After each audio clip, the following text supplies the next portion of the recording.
morning. Would you guys mind hitting the door? Since a majority of the committee's online, I'm going to go ahead and start on time. How many do we have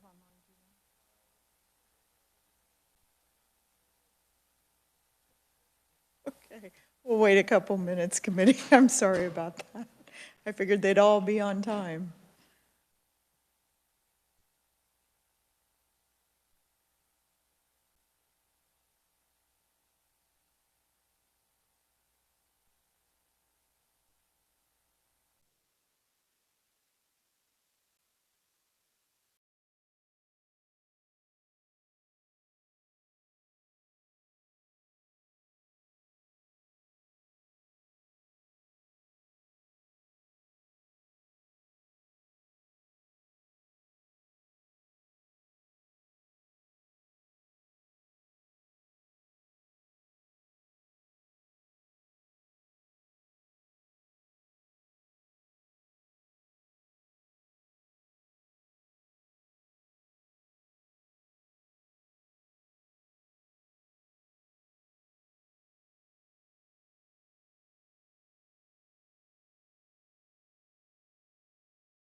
Good morning, everyone.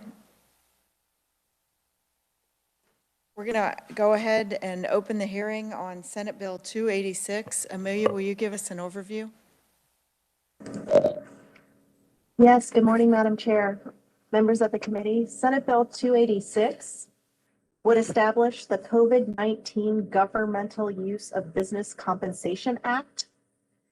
It would create the COVID-19 Governmental Use Claims Fund to provide funds for impacted businesses. It would provide income tax credits for impacted businesses, provide for the reimbursement to certain property owners of property taxes resulting from a forced shutdown or capacity limitation, and it would create a business loan forgiveness program. Specifically, Section 1 provides the citation to the Act and provides definitions of both restriction and order as used in the Act. You might be interested that if restriction means any occupancy limitation on periods of operation, or the exertion by any governmental entity of other significant control on business resources or functionality. Beginning May 1st, 2021, any governmental entity mandating the use of face masks and any enforcement requirement by Kansas businesses shall be considered a restriction under the Act and entitled to compensation. Order means any order issued by any governmental entity pursuant to the KEMA related to the COVID-19 pandemic. Section 2 establishes the COVID-19 Governmental Use Claims Fund in the state treasury to be administered by the Attorney General. Monies in the fund shall be used to pay compromises, settlements, and final judgments arising from claims against the state under the KEMA, the eminent domain laws of the state, or any claims related to compensation for a governmental taking. There are also provisions for compromise and settlement.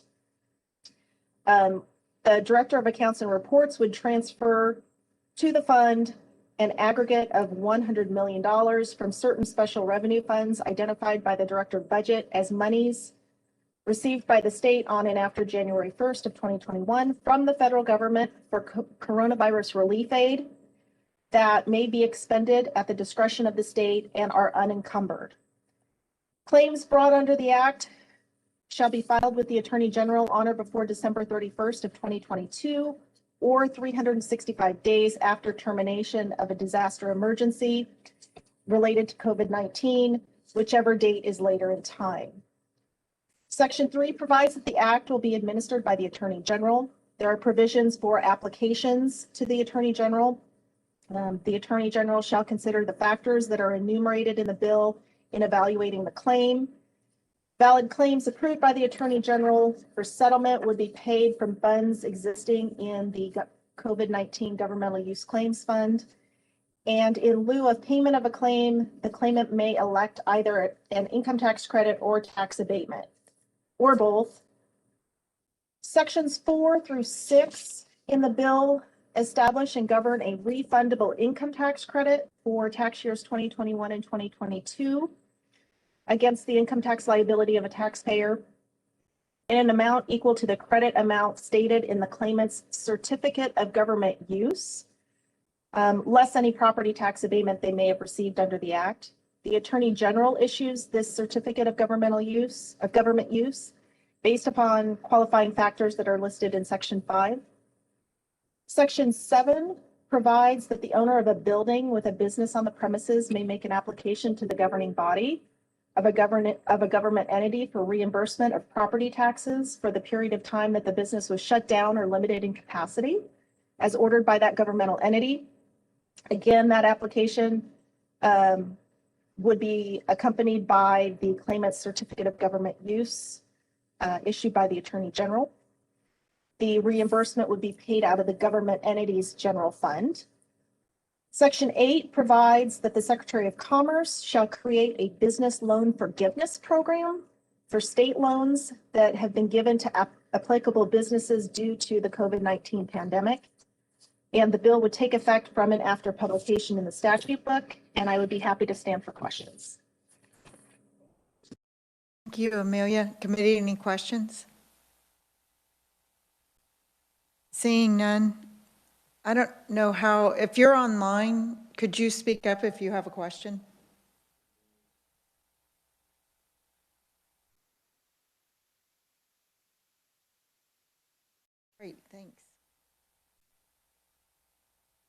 See no questions. Thank you, Amelia. Michael, did they send a fiscal note on this? Thank you. Okay, great. Well, welcome our first conferee, Ryan Krighauser. Welcome, Ryan.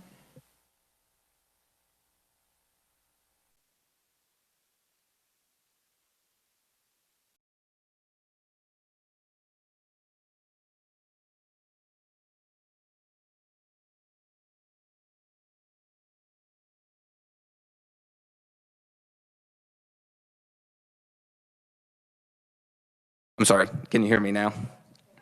Yeah, that's important for virtual world, so no. Thank you again, Chair and members of the committee, for this opportunity to speak on this important bill. What I wanted to bring forward is the context in which this bill is brought. So I represent a gym in Sedgwick County, and we've sued the state on behalf of that gym for relief, basically under current law. So little known to most people that KEMA, the Kansas Emergency Management Act, actually has a compensation provision in it under current law. So KSA 48933 says that a business whose property is commandeered or otherwise used by a government entity to cope with a disaster is entitled to compensation. And there's even a process that's laid out in KSA 48933 that says a court, when receiving a claim for compensation, appoints a board of appraisers. That board of appraisers looks at the individual business and comes up with a figure, files that report with the court, and then either party can challenge it to a jury. And so this exists under current law, and no one was filing these claims, and businesses were complaining about being shut down, being used by the government, and so we decided to take up the procedure that exists in current statute, and we filed suit in Sedgwick County and did what the law told us to do, is file a claim. And the AG looked at this and realizing that there is massive liability to the state because there are hundreds of thousands of businesses out there that could bring similar claims just like we did, and said, wait a minute, let's stay this case. Would you be willing to stay the case and bring this to the legislature to have them come up with a global solution? And so that is what we've done, is this legislation is brought in the spirit of compromise to try and come up with some kind of solution for the state to come forward and provide compensation globally. And so you'll notice in part of the bill is it actually settles all these KEMA compensation claims. And so this fund that is set up and all these claims are filed within a set period of time. And basically the Attorney General will negotiate class action settlements almost. And that's what we have been trying to do, is come up with a compromise. Now, listening to how the county commissions have talked about this bill, they seem to think it's somehow retributive, that we are going after them to punish them for imposing restrictions on business. And that's not the case at all. This is brought to compromise and come up with a settlement. They already have the liability. I mean, KSA 48933 exists under current law currently. And so the counties should come forward and come up with their own solution if this isn't good enough for them. And so this is something we've talked to the Attorney General's office about.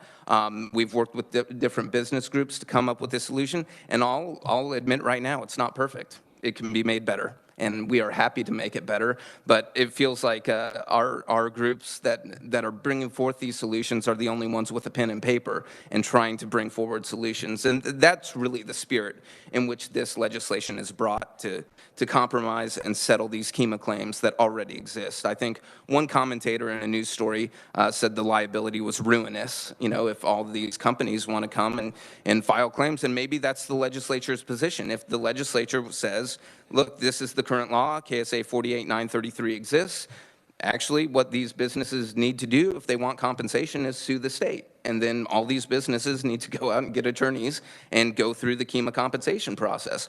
But what we thought is there needs to be a more manageable way to settle these claims efficiently, hopefully without the deep involvement of attorneys, which just burn up money to settle these claims, rather than having individuals and companies go out, hire counsel, and sue the state. And so the fiscal note is going to be a big consideration here. I think the Wichita Eagle, before this bill was going to be heard last week, wrote an article that Sedgwick County estimated 25% of its services would have to be cut if this bill was put in place. And You know, that's funny because I think the same day, the federal government is estimated to give $565 million to counties across the state. Last time, Sedgwick County got $99 million. It stands to receive more this time around. And they said, worst case scenario in this article, that this bill would cost $40 million. Well, they got $99 million last time, and they stand to get more this time. And that $40 million that they estimated was the worst case scenario, according to the Wichita Eagle. So that would mean every single claimant would have to bring a claim against the county. And as the revisor explained, you can either go to the Attorney General's $100 million fund, you can seek an income tax credit, or you can go to the counties, or you can file a KEMA claim that already exists. So there is no way every single claimant's going to go and seek an abatement of their property taxes. And it also assumes that every single claimant wants their property tax refunded immediately, and the bill allows for it to be abated over 10 years. And so there's no way this worst case scenario is going to happen. But I do find it interesting that they're complaining about it costing $40 million when they're about to get this avalanche of federal dollars here very soon. And that's not even to count the money that goes to cities. And then the state of Kansas itself, I think, is slated to get $1.6 billion. And so this is a way to get that federal money to businesses to compensate them for liability that already exists. And so that's the spirit of the bill, and that's the public policy discussion that we want to have with policymakers. The legislature should be the ones that decide how this should be decided, not judges in 105 different counties across the state with differing opinions. And so I'm happy to take your questions. Committee, any questions?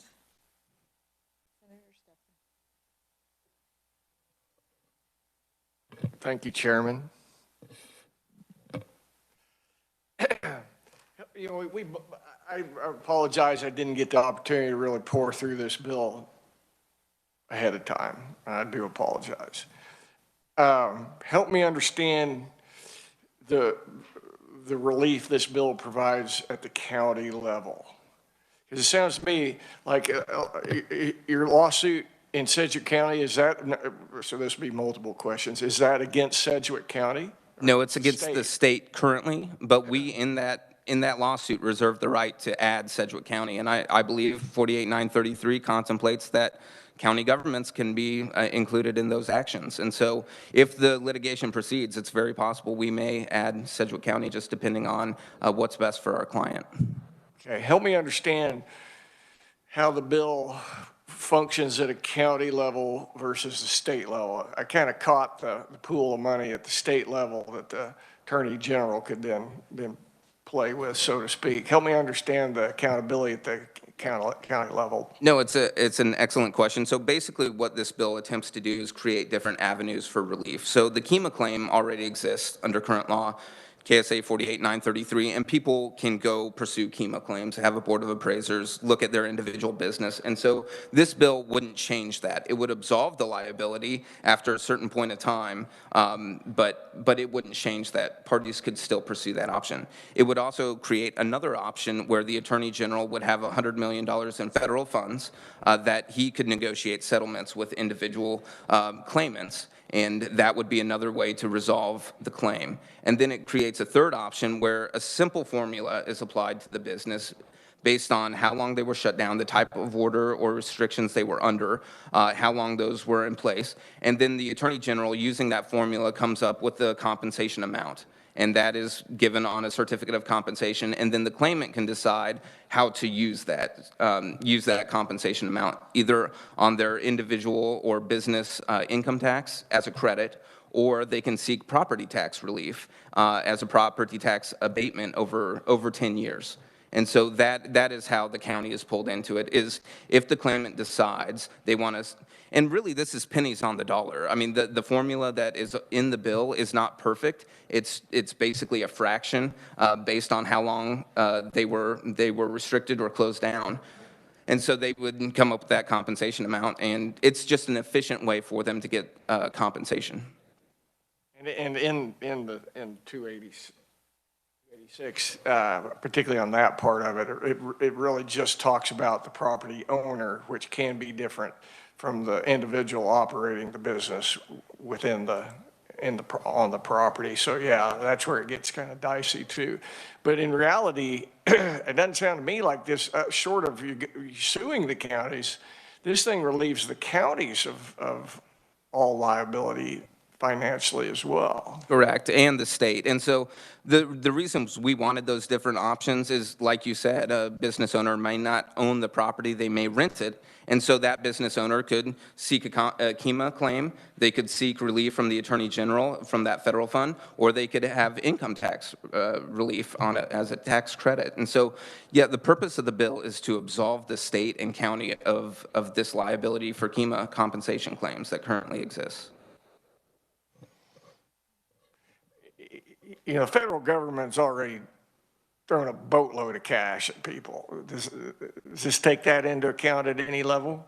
Yeah, one of the factors that the Attorney General is supposed to weigh is the funds that the business has received. So in negotiating class action type settlement, that is one thing that is taken into account. But the claimant has to say whether or not they've gotten PPP money or different kinds of relief. But I would say that federal relief as to small businesses, it's really to help them tread water. It's so they don't fire people. It doesn't help them move forward. They've still been shut down, and they're trying to survive, basically.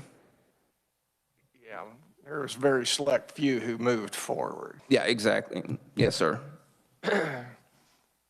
Is there anything in the bill that defines that process that the Attorney General is supposed to use in those negotiations, or is that? It lays out factors that he's supposed to weigh in coming up with it, but then it gives him rule and reg authority to, you know, with any class action settlement, it's difficult to come up with the exact relief. And so that's one of the reasons why the Attorney General is the officer that was selected to do it, because really it is a legal analysis. What is the liability that the state has under just a normal KEMA claim versus what can they negotiate using these factors and ultimately settle the case? And so he is given some discretion using those factors to come up with an amount to settle a case.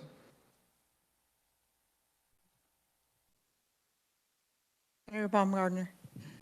Thank you, Madam Chair, and thank you so much for being here today. I was just curious, did the SBDC in any way, have they weighed in on this, or have they helped? And do you see them as being a partner in helping come up with some of those guidelines as far as Secretary of Commerce creating a business loan forgiveness plan or anything like that to really help small businesses navigate through this process? Yeah, I think they're going to have to be a factor. Whether they have not weighed into the legislation as it currently exists. We've worked with a number of other groups, and as I mentioned, the Attorney General saw drafts of it before it was introduced, and so they will be a factor. And you know, we'd welcome any suggestions they have. Do you know? I'm sorry, Madam Chair. Follow up. Are there any other states doing something similar to this? Because, you know, quite frankly, I think all of us have heard from constituents, what exactly is the legislature doing to help with this flood of money coming in for accountability and essentially money getting into the hands of folks that need assistance recovering? Because the money is supposed to help with the recovery. And so are there any other states doing something similar to this? Yeah, there's a number of states. I know Michigan has set up a fund using federal funds to help pay businesses. And interestingly, Kansas isn't the only state with a compensation provision in their Emergency Management Act. Michigan also has a compensation provision, and so lawyers are looking at it there too. And so there's a number of other states that are trying to figure out how to deal with this from a public policy perspective. And then I know New Mexico has actually, their Supreme Court has looked at takings clause claims. This is not our case is not a constitutional case. It is simply statutory on a statute that currently exists. But yeah, other states are struggling with this exact problem and how to deal with it. And so, Madam Chair, if I might, in that context, us Kansans being successful in passing this bill would provide leadership for other states as well. Absolutely. I think that's true, especially if other states see compensation provisions being used under their emergency management acts. This is an opportunity for Kansas to lead the conversation. Thank you so much, Madam Chair. Thank you. Committee, any other questions? Anybody online? Senator Steffen? Yes, Thank you. absolutely. Your case that you've kind of have pending, how many cases are out there like that? I mean, every business that was shut down or had some kind of restriction. I mean, Filed. Oh, I think a lot of people are waiting to see what happens with this case rather than going out and filing. The people I've talked to are very curious on what the legislature does, and if the legislature decides that they don't want to give some kind of global compensation solution, then I think you may see businesses look at filing. But I think right now everyone's just kind of waiting to see what happens.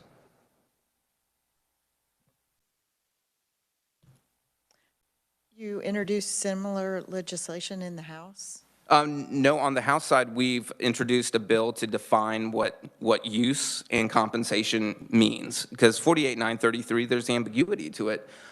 There's not been a lot of these claims filed, so we don't know what courts will say about them, which is another reason why people are waiting to see before filing cases, but clearly a procedure exists to get compensation under the Emergency Management Act. But what we've suggested to the House, and one of the reasons why we stayed the case, is to give the legislature an opportunity to say exactly what 48.933 means by government use and what it means by compensation. Are these, does compensation include speculative profits, or does it opportunity cost? I mean, what is compensation that is due? What should a board of appraisers take into account when deciding what to report to the court? And so we've proposed legislation on the House side that would define what use is and what compensation means, and we exclude things like a loss of profits or speculative relief for opportunity cost and things like that, and say it's a set amount that you can show, and so that's the legislation we've introduced in the House side. Okay, thank you. Any other questions?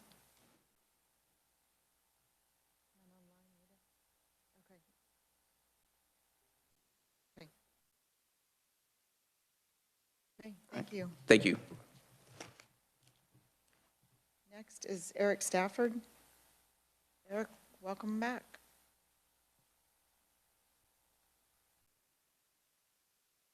Thank you, Madam Chair and committee members. Good morning. Good to be back. And I think I'll be very brief because Ryan shows how much smarter he is than me to work with folks to come up with this idea. I think the key is, one, the exposure to the state and counties, that if this plan doesn't pass, that the thousands of, I mean, if I was a plaintiff's lawyer, this might be the one side where the business community and the plaintiff's bar is on the same side. I think there's unlimited risk for, or significant amount of risk for local units of government, many of whom I think, as Ryan's been learning, probably didn't realize there was this provision and statute available to businesses that were shut down during an emergency. And not even shut down, but especially like in the Wichita area where there were just ongoing restrictions, occupancy limits on, and hours of restrictions on restaurants and bars when there was no real need or proof through the science that they're the cause of the spread of COVID. So I think from that aspect, that's very important. But two, I think it just should, this is a well thought out plan. There is the federal dollars coming in. I think when Ryan hit that on the head to Senator Steffen's question about, does it take into account any other monies that was received? But, we've had some conversations this session with legislators. Well, PPP loans were given to businesses, so they receive money. Well, yes, but they received that money to pay their employees. It had to be spent on mortgage or utilities or payroll. So it's not like it was free money like a stimulus check that everybody's been receiving. It's money to help keep people on staff so they're not laid off. So even though they received that compensation, it's not like it went toward the, profit or income of the business necessarily. So I think that's a key distinction. So, but overall, I'll just close by saying I think they've done a real good job putting together a comprehensive approach that does pull in some federal money. We just again are getting $1.6 billion. There's no real clear picture on how that's going to be spent. I don't know how the last round of money was spent. There hasn't been a whole lot of information there. So, yeah, we would support this proposal. We think it's very reasonable and not only offers protection for business owners, but also government here in the state of Kansas that faces risk. So happy to answer any questions. Great, thank you. Committee, any questions? I have one, and I probably should have asked Ryan also. There was an intent on scheduling 286 and 149 on the same day. I would ask your opinion of the differences of those two bills and how you think they work together. Yeah, I'll let Ryan or Scott answer that. I think that this one is probably a lot more comprehensive. I think, if I remember right, I don't have the language in front of me. I think 149 is more focused on property tax. This one's focused on kind of the whole picture, but then it gives, as Ryan explained, multiple venues for compensation. You can go file your KEMA claim, as Ryan said, but or you can forego that and go down alternative paths. And I think 149 is just very black and white in terms of the compensation. This one has varying approaches to the compensation. But if you guys have anything to add. Thank you for the question. There's a number of things that I think 149 there were complaints about. One thing being, what about the property owner that rents their business and doesn't own it, or the business owner that rents their business doesn't own it? They don't have an option for relief. This provides that, where that bill did not. There was also a complaint of the counties that, you know, this comes from their general fund, but they only get a fraction of the mills, so they don't get all that property tax, but yet they'd have to pay it, even though it went to other government entities. What this formula does is uses the 2019, the business owner's 2019 taxes and their 2019 tax liabilities. So it's not a direct relationship to their property taxes. And so it's more fair to the counties in that regard, because it doesn't make them pay funds that they didn't technically receive. And so there's a number of things that we tried to take into account that the counties complained about with 149, and to make it more fair and to provide multiple avenues. And, you know, it doesn't just leave the counties on the hook for compensation. This also has a path, actually multiple paths through the state as well. And so it's a broader approach, I'd say. Thank you. Committee, any other questions? Got another one. The liability here, I understand the businesses were shut down, but most of the liability is coming back to the state, especially all of it with this bill. The fiscal note's going to be critical, but what would you say, or what could you improve in the bill to help mitigate the unforeseen liability on this?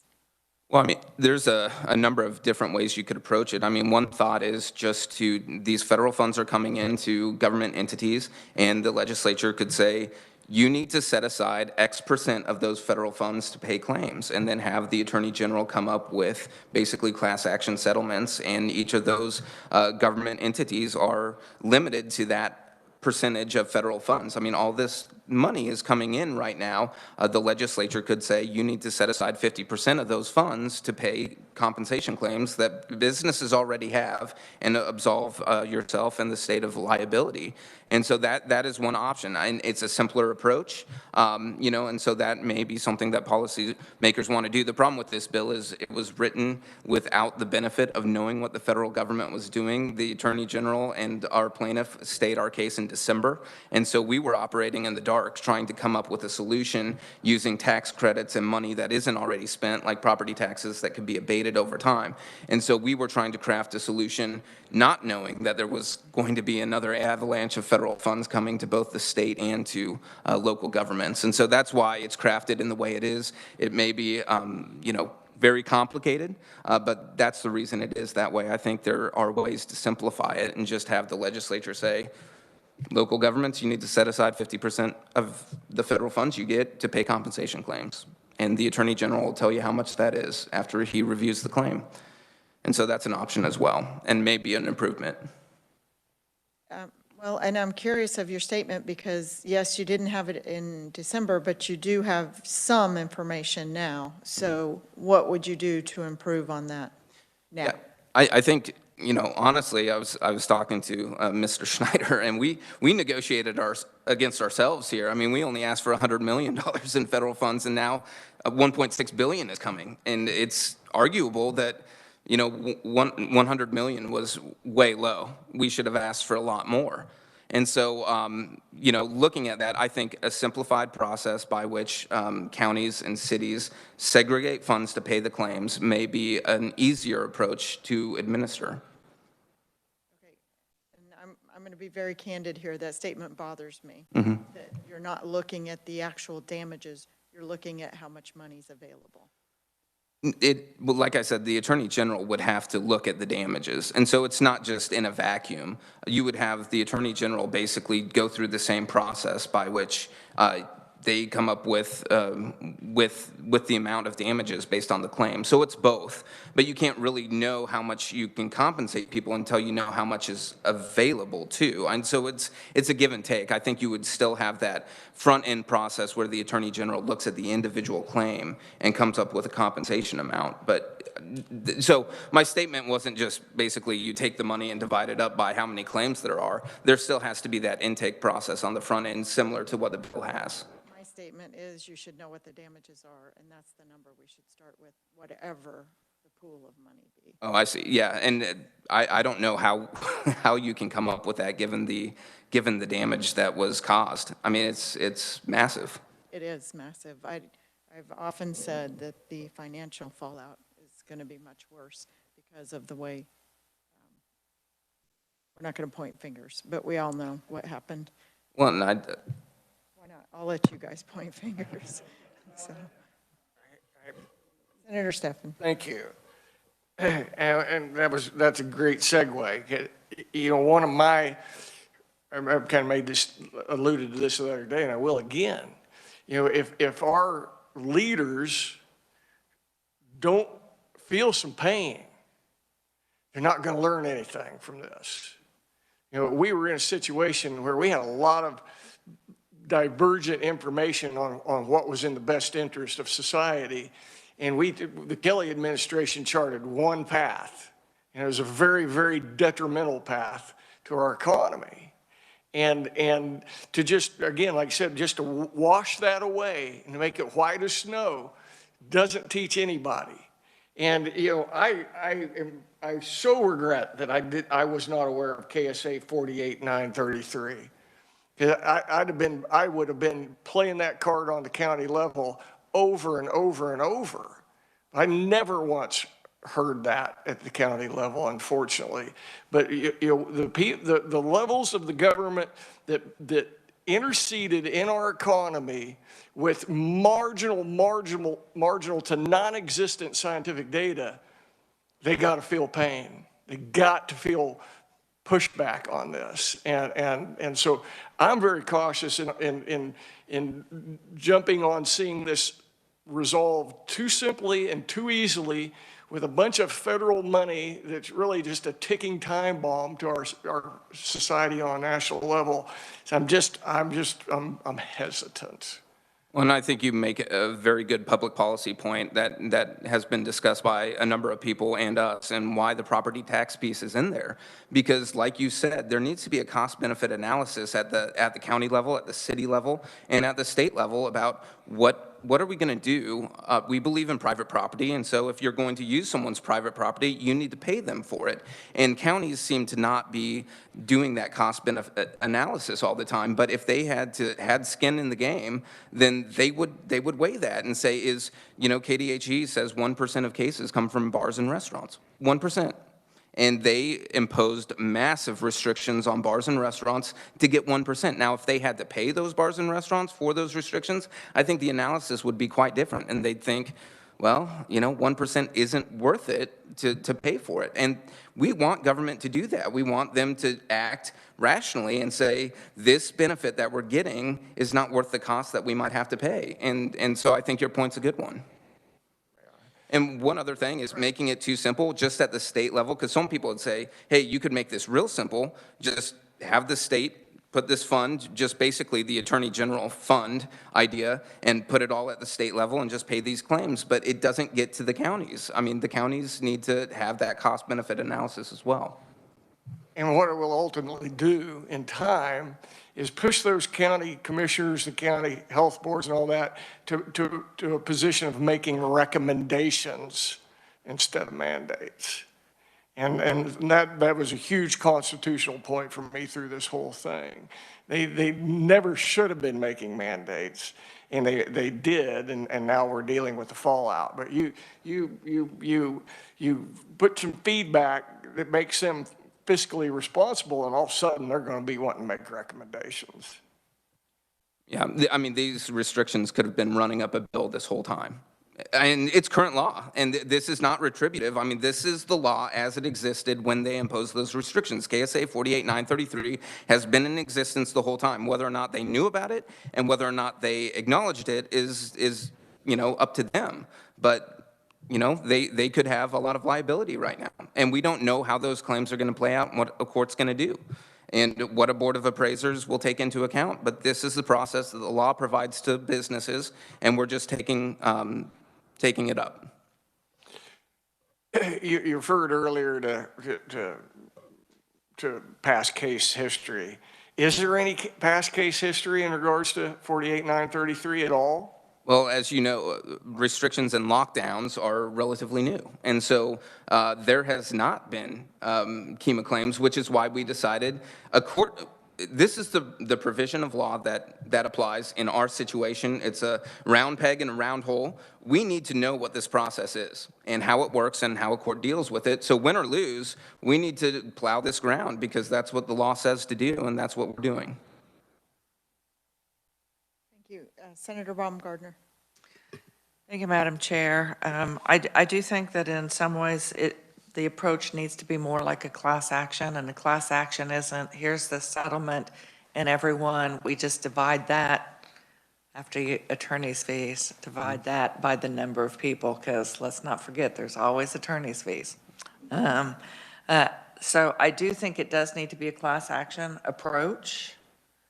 I don't know that we necessarily, because class action approach takes into many factors into consideration as to what is awarded out. I'm not sure that we necessarily have that. I do think that we need to look at the component of when we are putting together the fund pool, if you will, city, county, state.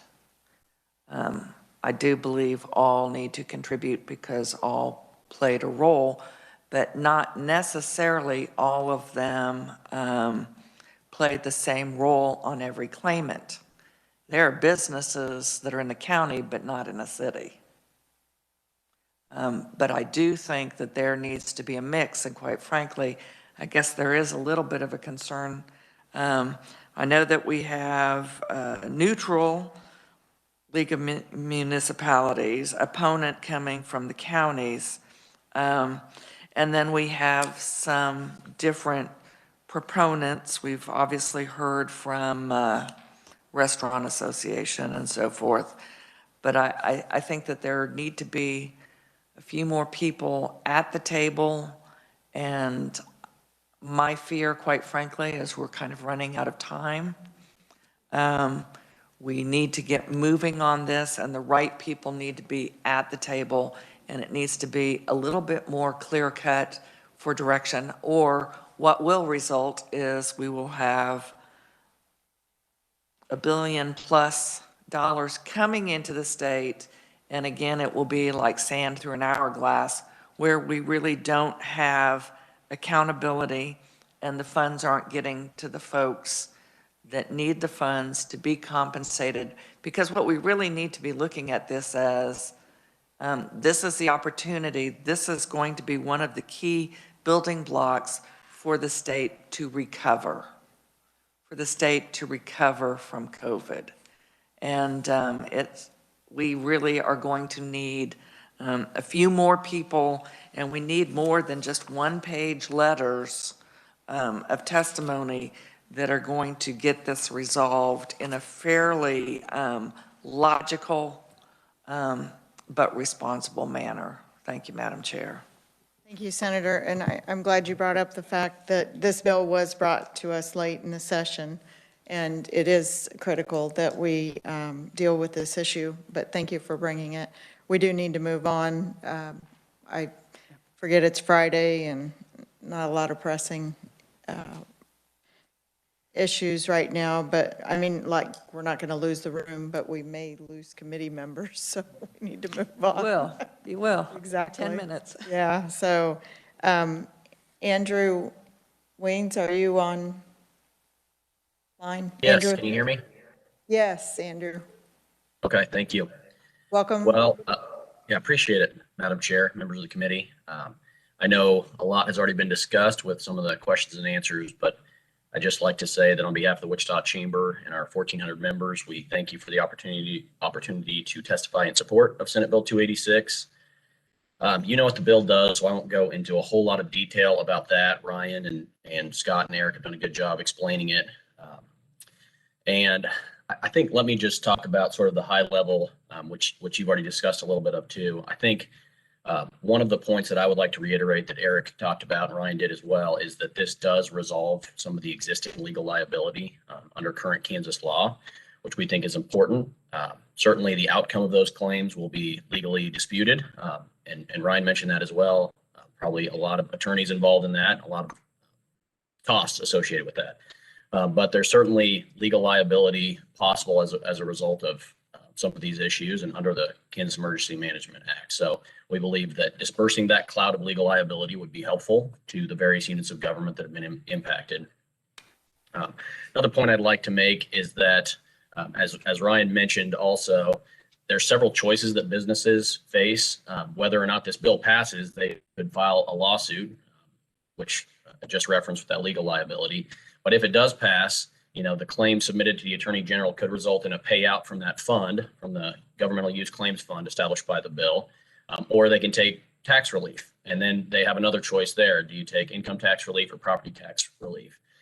The bill mentions that the property tax abatement could occur over 10 years. We would be fine as the Wichita Chamber with language clarifying that to say that it should be taken over 10 years, which I think I don't want to speak for them. I know the association is going to speak soon, but I assume the counties would like something like that. And again, businesses still would have a choice of taking a payout from the fund or taking income tax relief ahead of that property tax abatement. So that's sort of a third level choice. And then as has been discussed already, that $100 million is supposed to come from federal stimulus relief, which I think has since passed since I submitted the testimony. So apologize for not getting that updated. Just from our own community, some of the estimates I've heard are that Sedgwick County will receive upwards of $100 million. I don't know the exact figure. I don't know if they know the exact figure, but I've seen a U.S. Chamber estimate that they'll receive $100 million, and City of Wichita will receive over $70 million. Again, those aren't final numbers. It's just some of the estimates I've seen, which I think is helpful. From a high level, I mean, we really believe that this helps businesses who've been harmed by some of these restrictions, especially in the early days of COVID. There was very little data saying, how it spread and which industries, and some business owners just were on the losing end of some of these policy decisions. And I'm not throwing stones at our elected officials on this, but certainly we didn't have a lot of data, and several industries and businesses were shut down that in hindsight shouldn't have been. And then others were restricted. We have bars and restaurants in Sedgwick County and in Wichita, but other industries as well that have truly been harmed by this. And they have received federal help through PPP and other programs, but that certainly is just kind of covering some of the losses and expenses they had to pay during this. So some of these decisions really devastated some of our businesses, and particularly small businesses and even whole industries. So We believe that SB 286 can help even the playing field for those who lost as a result of these pandemic restrictions, and hope that you'll consider this bill. With this in mind, the Wichita Chamber would support Senate Bill 286 and ask for the committee to report it favorable for passage. Appreciate the time and happy to take questions. Andrew, did I mispronounce your last name? Weens, I think you got it right. I didn't Okay, notice you got it thank wrong. you. Good job. I always second guess myself because it's neighbor for the, well, anyhow. Committee, any questions for Andrew? I have a quick comment. You said something about not throwing stones at the legislature. I think we deserve some of the stones. The Senate in March, we passed on the resolution. We had amended it so that the governor could not restrict individual movement. And when the House got it back and it went to conference committee, it came back and we got what we got. So this was, I mean, I'm not a fortune teller, but I was very concerned about where we were headed, and it became true. So, Appreciate you saying that. yeah, well, it's accurate. So, committee, I know we are out of time. We do have some other conferees. I would bring your attention to Mike O'Neill, written testimony, Ryan and Lindsay Floyd, written testimony. I do want to get to the opponents and the neutral, and I want to give you as much time as you want. So committee, what I'd like to do, and I thought we would avoid two-a-days, but like I said, I hadn't seen them since college, and now I get to see them quite often. Do you guys want to continue this hearing Monday afternoon or Tuesday afternoon? Which would be best? Senator Baumgardner. Thank you, Madam Chair. I believe that we're pro forma on Monday. I believe we are on the floor on Tuesday. So my preference would be Monday if we're going to meet. Okay, I think so. We're going to have to. This, as you said, this is too big of issue to try to get in a few minutes. So would the conferees be available, Jay and Trey? Would you be available Monday afternoon? Okay. Scott, are you wanting to testify? Okay. Okay, you're welcome to. I think Senator Baumgardner is absolutely correct on this. You know, this is a major issue, and we want to make sure that we get it right. Scott? Will you state your name? I'm Scott been a little Schneider. bit lax, and it makes Michael's job very difficult, so. Scott Schneider with the Kansas Restaurant and Hospitality Association. I spoke on Senate Bill 149, and our thoughts are the same on this bill. We identified this as an issue during the interim that we didn't think government should shut you down and also be able to tax you. And that's where we started from. So I appreciate the work that Ryan's done on this to move this conversation forward, and appreciate 286 and think that that also encompasses the spirit of our initial concern. So my testimony for 149, I think, is the same for this bill too. So, Okay, thank that's you. right, you did send him duplicate, I remember now. Thank you. So thank you, Scott. And committee, I do want to hear from the both sides on this issue, and we need to get any input that will make this best possible legislation. Senator Baumgardner. Thank you, Madam Chair. We've not discussed it. It is indirectly related. I would like at some point to hear from proponents and opponents. I think you're familiar with what action the House has taken with regard to requiring Regents institutions to refund tuition, even though credits were earned. But when the Regents were closed for students to physically be there, their option was only virtual or to drop the courses, and for many students that was not possible.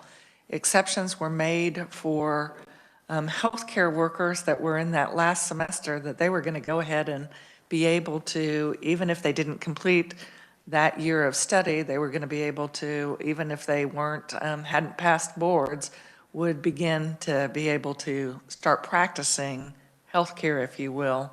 But how does this square with, on the one hand, we have business and industry getting compensated for what occurred to them, the damages, but on the flip side, taxpayer supported entities, that being our public institutions, being required, even though services were rendered, though different from the way the semester started, but services rendered in the form of reimbursing tuition, and I'm not sure where it lies right now, if it's in part or in whole, even though credits were earned. It's just something that to me is a part of the discussion, because in fact, when we are looking at that overall global impact in our state, it is being applied differently. So thank you, Madam Chair. Thank you, Senator. Any other comments or questions? Committee, I will suspend the hearing on Senate Bill 286, and we will pick it up Monday. I'll announce the time. Hopefully, it'll be immediately after session. We'll just plan on that, on adjournment. Aren't we pro forma at 2:30? Okay. So approximately 3 p.m. Monday afternoon. Yeah, that was a little unexpected. Thank you. Committee, thank you again for your work today.